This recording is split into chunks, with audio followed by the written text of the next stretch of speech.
Welcome, friends. Let me tell you the compelling story of a young woman's journey to uncover the truth and maybe even find a little love in the heart of Manhattan. Enjoy the story. Allison Rodriguez bolted upright in bed, her heart racing. The sun streamed through the bedroom window of her Manhattan apartment, but she felt a deep sense of unease. Just then, her mother Olivia burst into the room, her face etched with grief. "Allison, honey," Olivia sat heavily on the bed, taking Allison's hands. "It's your father. He passed away last night. A heart attack." The room spun around Allison as the news sank in. Her father, George Rodriguez, larger-than-life restaurateur, was gone. It couldn't be. Tears spilled down her cheeks as Olivia enveloped her in a tight hug. He'd been dealing with some issues lately, health problems he didn't want to burden you with, Olivia explained gently, stroking Allison's hair. "You know how proud he was." Allison nodded numbly, her mind reeling. She had just seen her father last month when she graduated from the prestigious Culinary Institute of America. He had been so full of life then, beaming with pride as she accepted her diploma. How could he be gone? Over the next few days, as Allison helped her mother sort through George's things, she made a shocking discovery. Her father had secretly opened a restaurant in her name, Allison's Bistro, but it was struggling badly. Stacks of unpaid bills and angry letters from vendors painted a grim picture. "I don't understand," Allison said, shaking her head in disbelief as she pored over the papers. "Why wouldn't Dad tell me about this? I could have helped." Olivia sighed. "You know your father. He wanted you to follow your own path, not feel obligated to clean up his messes." But Allison, with her newly minted culinary degree and burning desire to make her father proud, knew she had to do something. She hatched a plan to go undercover at Allison's Bistro as a new hire to get to the bottom of the restaurant's troubles. Olivia reluctantly agreed, on the condition that Allison check in with her regularly. "I just lost your father. I can't lose you too," Olivia said fiercely. Allison hugged her mom tightly. "You won't lose me. I promise." On her first day undercover at Allison's Bistro, Allison walked into a war zone. She arrived just in time to witness a screaming match between the head chef, Ann Thompson, and Stephen Foster, a line cook. "I told you not to refuse that seafood delivery," Ian shouted, his face mottled with rage. "I don't care if it smelled a little off, we can still use it. I'm not serving rotten fish to our customers." Stephen shot back, though younger than Ian, he didn't back down. "It's unsafe and unethical." Allison watched wide-eyed from the kitchen doorway.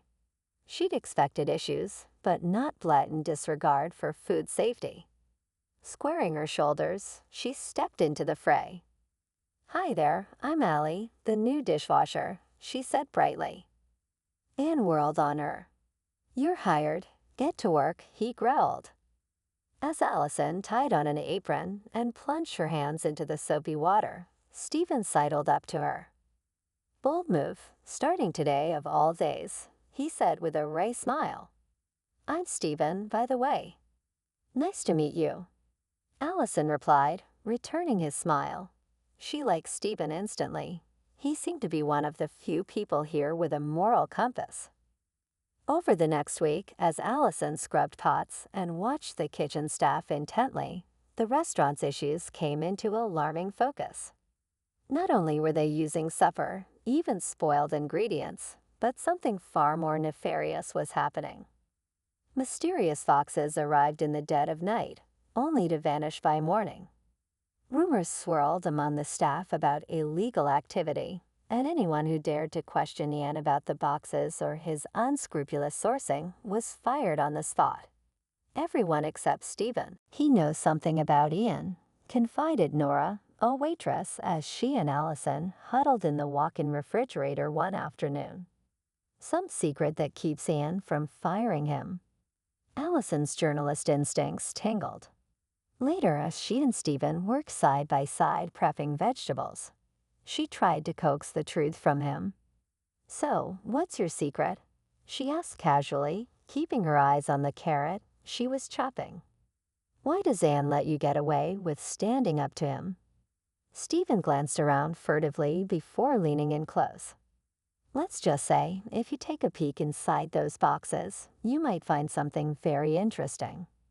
Allison's heart raced. She knew she was getting close to the truth, but the thought of what she might find in those boxes terrified her. Allison waited until the restaurant closed for the night before putting her plan into action. She crept down to the basement storage room, using the keys she'd swiped from Ian's office. With trembling hands, she pried open a large wooden crate, tucked in the back corner. Her breath caught in her throat. The box was filled with bottles of expensive-looking liquor.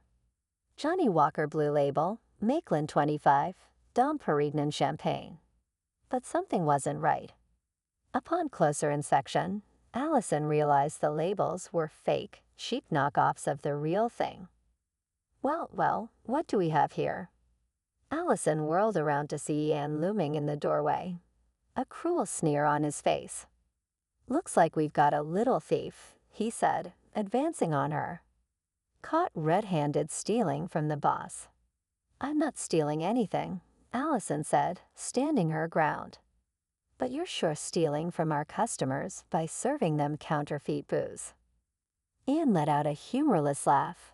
"Sweetheart, you have no idea who you're messing with. And now you're going to pay for it." He grabbed Allison roughly by the arm and dragged her upstairs, ignoring her protests. The next thing Allison knew, the police were bursting through the front doors, slapping handcuffs on her wrists as Ian played the innocent victim. "She's been stealing money from the register for weeks," Ian told the cops, laying it on thick. "Probably to feed a drug habit, I'd imagine." "That's a lie," Allison cried, but it was too late. She was shoved into the back of a squad car and whisked down to the station. Allison faced the holding cell, her mind whirling. How could this have happened? She'd only wanted to get to the truth, to save her father's restaurant. But instead, she'd landed herself in jail. She prayed her mother would forgive her reckless choices. Just then, the cell door clanged open. Olivia rushed in, her eyes blazing with a mixture of worry and fury. She caught Allison in a fierce embrace. "Oh, my baby, what have you gotten yourself into?" Olivia murmured. "Mom, I'm so sorry," Allison said, choking back sobs. "I was just trying to help, but Ian, he's up to something illegal. The restaurant is a front." Olivia's eyes hardened. "Don't you worry. I'll handle Ian." She marched over to the booking desk, where a bored-looking sergeant glanced up. "I want my daughter released now," Olivia demanded, "or I'll have the district attorney crawling so far up your pressing ass, you'll be tasting saponas for a month." The sergeant paled. He knew Olivia Rodriguez wasn't a woman to be trifled with. "Yes, ma'am," he said. "Give me just a moment to process her paperwork." An hour later, Allison stepped out of the police station, breathing in the crisp night air. But her ordeal was far from over. She and her mother rode in grim silence back to Allison's bistro. It was time to confront Ian and end his reign of terror once and for all. Ian was in the manager's office. When Allison and Olivia barged in, his face contorted in shock and outrage. "What the hell are you doing here?" he snarled at Allison. "I thought I had you arrested." "Well, you thought wrong," Allison said coldly. "Seems like the cops were more interested in your little counterfeiting scheme once I clued them in."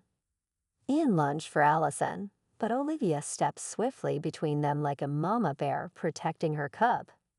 "Don't you dare lay a hand on my daughter," Olivia hissed. "The only place you'll be putting your hands is behind your back when the police slap on the cuffs."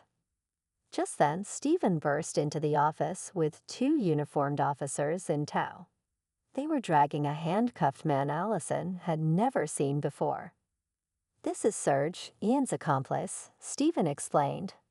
I caught him in the alley out back trying to load the rest of the counterfeit booze into his van. He turned to Allison, his eyes shining with pride and admiration. I never would have figured it out without you. You were so brave to come here and expose the truth. Allison's heart swelled at his words. I couldn't have done it without you, she said softly. You were the one fighting for what's right all along.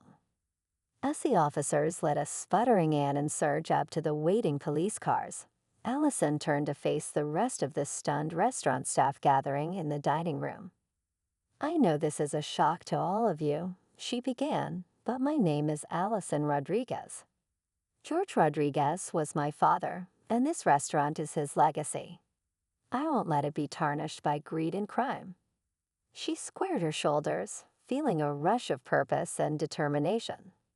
From this day forward, I will be taking over as owner and manager, and I promise you, together we will turn Allison's Bistro into the thriving, respected establishment it was always meant to be, one that honors my father's memory.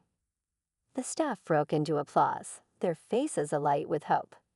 Allison glanced over at her mother, who was watching with tears of pride in her eyes, as the police cars pulled away into the night and the staff dispersed to begin cleaning up the restaurant for a fresh start. Allison wandered outside to the patio. She felt overwhelmed but excited for what the future would bring. Just then, Stephen appeared and sat down next to her. There's something I need to tell you, he said seriously. I knew who you were from the second you walked in. The truth is I met your dad years ago. Allison's eyebrows shot up in surprise. You did? How? Stephen smiled at the memory. It was at Coney Island when I was just a kid. I was too scared to get off this ride. I'd waited hours to go on. But your dad, he was there with you that day. He climbed up and helped me down, made sure I got back safe to my folks. We stayed in touch after that. He was always looking out for me. Tears pricked Allison's eyes. It sounded just like her father, always helping others, never asking for anything in return. Working here was my way of repaying him, Stephen continued, and maybe a way to get close to you. He took Allison's hand, his touch sending tingles up her spine. What do you say? You think the new boss might have time to grab dinner with me sometime? Allison laughed and squeezed his hand. I think she just might, though you may have to help taste test new menu items for quality control purposes, of course. Stephen grinned. I wouldn't have it any other way. As they sat together in the twinkling glow of the patio lights, Allison felt a profound sense of peace wash over her. She knew the road ahead would be challenging, but she also knew her father would be proud of her, proud of how she was fighting for truth, justice, and the family business. With her mother's love, Stephen's support, and her own fierce determination, Allison knew she could overcome anything. Her father's legacy would live on as bright and bold as the city skyline glittering before her. A new chapter was beginning, one filled with promise, adventure, and maybe even a little romance. Allison couldn't wait to see what it would bring.